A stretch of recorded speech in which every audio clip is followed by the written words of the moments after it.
Si usted enfermó alguna vez, probablemente alguien sacó provecho, y poniendo esto en perspectiva, alguien más hizo billones de dólares a causa de la desgracia ajena. Entonces, no es secreto que la enfermedad genera ganancias, maravillosas ganancias, a tal punto que una pastilla, una sola pastilla para tratar la hepatitis C puede costar hasta $1,000. Este es el imperio de las farmacéuticas, una industria solamente superada por el complejo militar industrial. Ambos sectores se dedican al negocio de la muerte. Uno con balas y artefactos homicidas y el otro con efectos secundarios y sobredosis.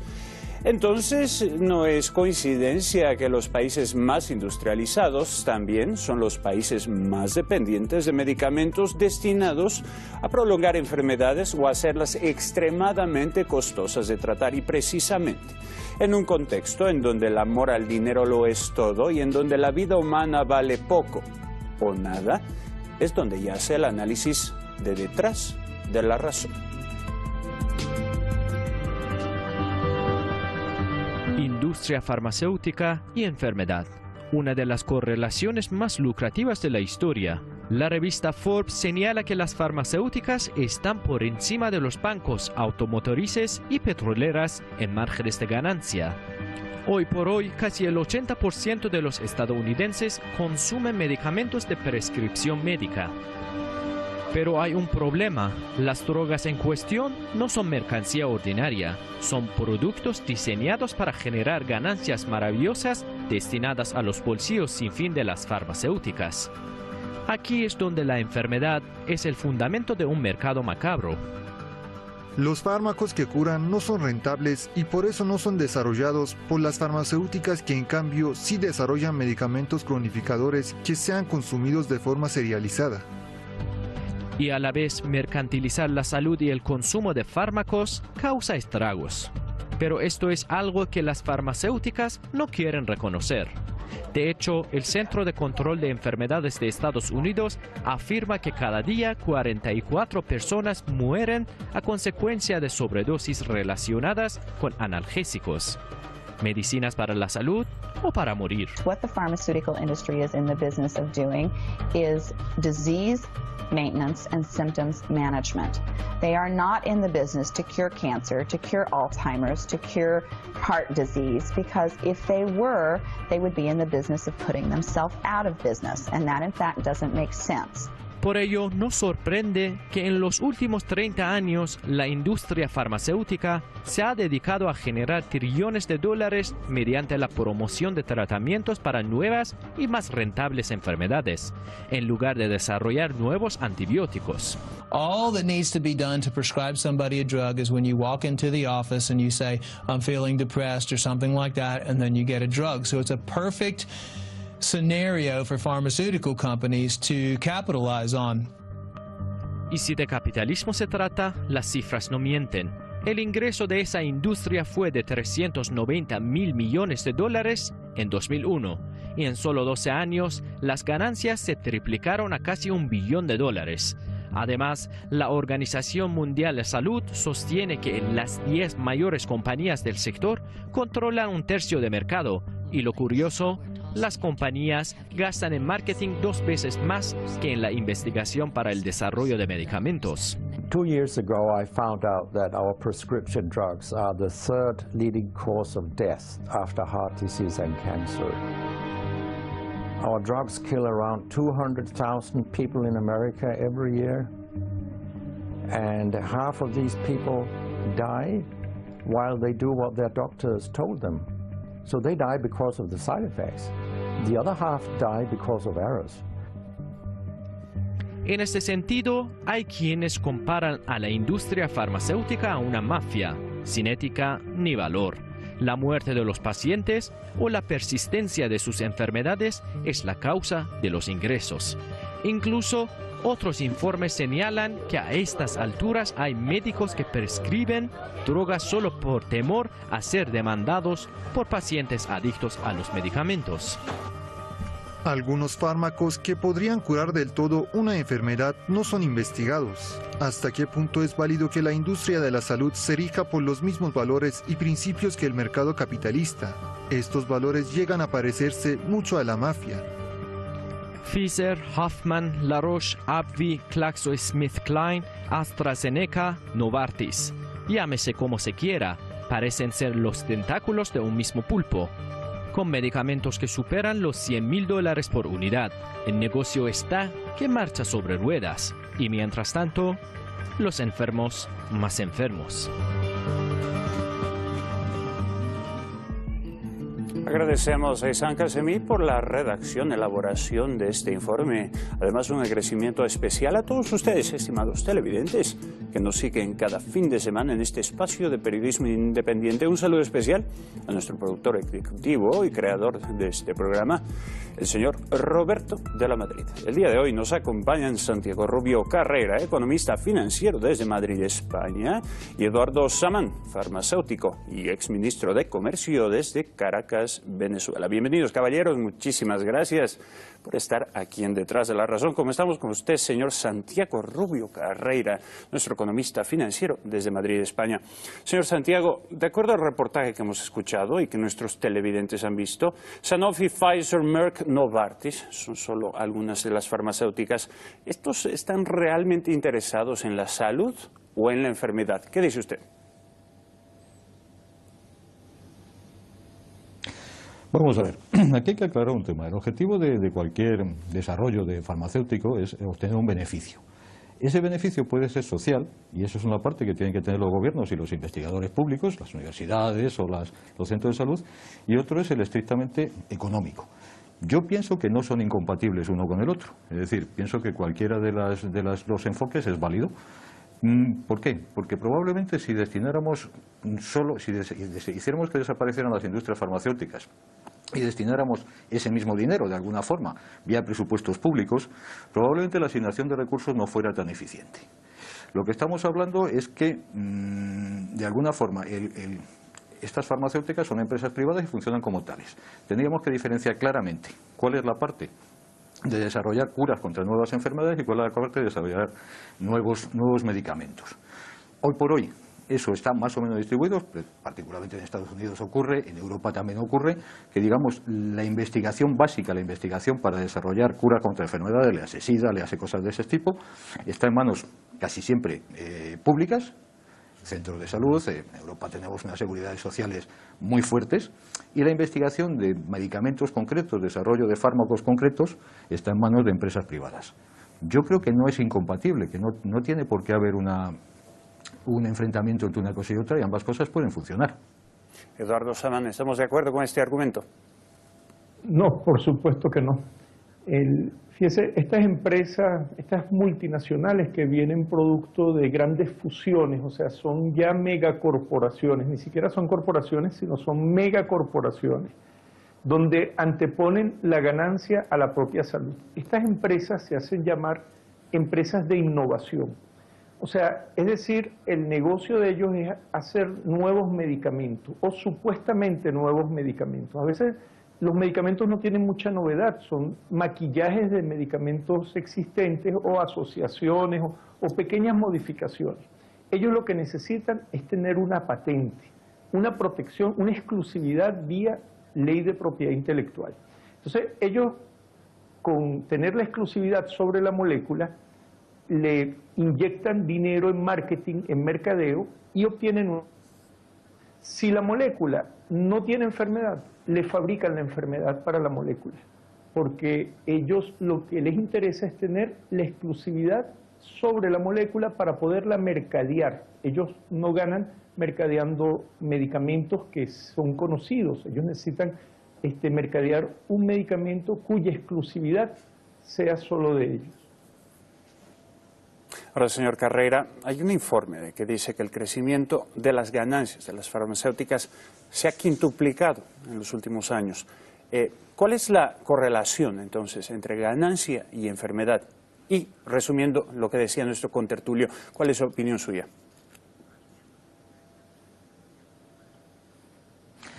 Vamos a ver, Que el crecimiento de las ganancias de las farmacéuticas se haya multiplicado es normal. Yo estaba revisando cifras y estamos hablando efectivamente de un mercado que puede tener en países como España, de donde yo estoy, del orden de 15.000 millones de euros al año. Es decir, no estamos hablando de cifras baladís. A nivel mundial, pues estamos hablando probablemente cerca de 1.000 millones de euros, que es el equivalente al presupuesto de España. Eso es cierto. Pero yo en lo que discrepo de alguna forma es en que se planteen nuevas enfermedades para esos medicamentos. Yo creo que hay suficientes enfermedades y suficientes cosas como para que no sea necesario. Es decir, te estamos hablando de que la esperanza media de vida en los países occidentales, sobre todo, está haciendo que se desarrolle un montón de enfermedades que antes prácticamente eran inexistentes. Se citaban muchos casos, pero hay muchas enfermedades que probablemente si no tuviéramos una esperanza de vida avanzada, ni siquiera se desarrollarían. Yo creo que las farmacéuticas tienen campo más que de sobra para investigar ahí y de hecho es lo que están haciendo y no creo que les merezca la pena realmente ponerse a crear una enfermedad para un medicamento, como decía compañero, porque eso podría ser peligrosísimo, entre otras cosas, en un mercado tan sumamente competitivo como es el de las farmacéuticas. Hablamos de las farmacéuticas siempre como si fueran grandes corporaciones tal. En el fondo no es así, hay una serie de grandes corporaciones, pero luego hay muchísimas empresas, el sector está muy atomizado. En España, por ejemplo, hablo de España porque lo conozco un poco más en profundidad, el sector farmacéutico lo dominan 10 grandes empresas, de las cuales 3 de ellas son españolas, que no son de las gigantescas a nivel mundial. Entonces, creo que las farmacéuticas tienen campo de sobra más que para eso y que, insisto otra vez, es el sector público, son las universidades, son los organismos de salud, en Europa son las entidades de la seguridad social, las que se tienen que dedicar a buscar las curas de enfermedades y los medicamentos los tendrán que desarrollar las farmacéuticas. Es cierto lo que ha dicho de que hay veces que las patentes que vienen a durar una media de 15 años caducan y a veces lo que se hace es una patente sobre una pequeña variación de uno anterior, es cierto. Pero también es cierto que en muchos países lo que se está optando es por medicamentos genéricos, que ya las patentes no sirven absolutamente para nada y entonces es un genérico que lo puede fabricar cualquiera, que es de uso libre, y entonces esa ventaja añadida no la tienen. Con lo cual estamos un poco en un equilibrio entre intentar que las farmacéuticas se dediquen a su campo, y sí que estoy de acuerdo con él en que el que se autocalifiquen de empresas de desarrollo y de empresas de que intentan el bien y la salud pública, bueno, estoy de acuerdo en que eso hay que tomarlo con una cierta sentido del humor. Señor Saman, Richard J. Roberts, Premio Nobel de Medicina, denunciaba que curar enfermedades no es rentable para las farmacéuticas. ¿Es válido este argumento para usted, señor Saman? Sí, es válido. Es válido. Nosotros podemos ver cómo se han desincorporado del arsenal terapéutico una cantidad de medicamentos de origen inorgánico, sales que curaban y son fáciles de obtener simplemente porque ya no tienen un derecho exclusivo, no hay una patente, cualquiera puede tenerlas y puede curarse inclusive con esos medicamentos. Medicamentos de origen vegetal también que eran de mucha utilidad y que fueron paulatinamente satanizados y retirados del mercado. Tenemos el caso de los analgésicos opiáceos, opioides, la codeína, la misma morfina. Es sometido ese tipo de productos que son de muy fácil obtención. Hay que salvar la legislación del control antidrogas, que a veces este tipo de legislación lo que hace es impedir que países en desarrollo, como en el cual estoy yo, puedan fabricar de forma muy fácil, sintetizar principios activos de mucha utilidad y de utilidad de eficacia comprobada a través de cientos de años, ¿no? con que se ha venido usando por la humanidad. Ese tipo de medicamentos es satanizado y es retirado del mercado. Y a veces son muchos medicamentos que curan, medicamentos de origen inorgánico o medicamentos de origen vegetal, son retirados del arsenal terapéutico para ser sustituidos por medicamentos de biotecnología, de ingeniería genética, metodología que para nosotros todavía es muy difícil de conseguir. Es algo así como los transgénicos de los medicamentos, ¿verdad? Señor Carreira, hablando de esto, de las legislaciones, ¿quién controla las farmacéuticas? ¿Quién impone cierto control a los procedimientos o a la forma de mercadeo que ellos realizan? Porque tampoco olvidemos que ellos realizan lobismo, así como ciertos grupos de interés político. Las farmacéuticas, por ejemplo, en Estados Unidos, tienen gran poder económico sobre las campañas de los candidatos. En ese sentido, ¿podría usted responder la pregunta, señor Carreira, por favor? Vamos a ver, las farmacéuticas en Estados Unidos tienen gran control probablemente sobre los candidatos, como otras grandes empresas lo pueden tener. El sistema democrático de Estados Unidos permite ese tipo de cosas. Yo conozco un poco más el sistema económico, perdón, el sistema democrático en Europa, donde por ejemplo en España, y vuelvo otra vez aquí, si hubieran hecho algún tipo de presión en este sentido, bueno, hubiera salido a la luz. Han salido aquí en España pues por un señor que le han regalado 3 trajes y está en la cárcel, caramba. Entonces, yo no creo tanto en que haya un proceso de que las farmacéuticas influyen realmente en la legislación.